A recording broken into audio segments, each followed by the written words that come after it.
$190 million in federal money is heading to Milton, earmarked to build a flood wall there. Now, flooding has been plagued the capital county city dating back to the early 1900s. That's according to the Huntington Army Corps of Engineers.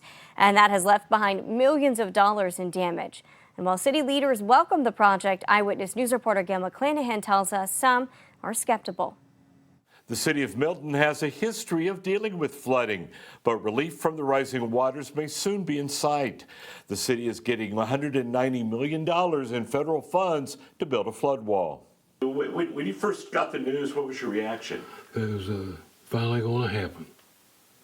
I know we've been talking about it here at City Hall for the last probably 3 or 4 years, 5 years maybe.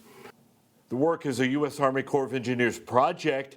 The earthen levee will be 1.5 miles long, stretching from one end of town to the other along the lower Mud River. It'll be an average height of 19 feet. The project will also include a 33-foot wide gate closure for high flood events and 2 pump stations.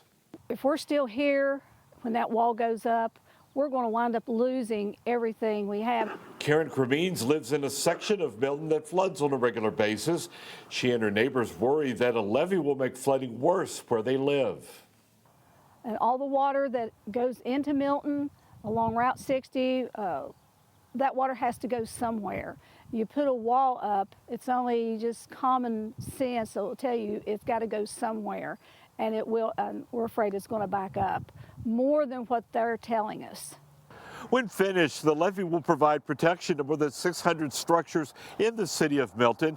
That includes residences, businesses, and critical infrastructure. It will take care of all the flooding around the town here where it's in the flood plain. More people will come in, more business will come in. A spokesperson for the U.S. Army Corps of Engineers tells us the project is in the design phase now, and a public hearing on the project will be announced at a later date. In Campbell County, Gail McClanahan, Eyewitness News. Thank you, Gail. And Mayor Canterbury tells us Senator Joe Manchin will be in Milton on Friday at 10:30 at the Volunteer Fire Department to formally announce the project.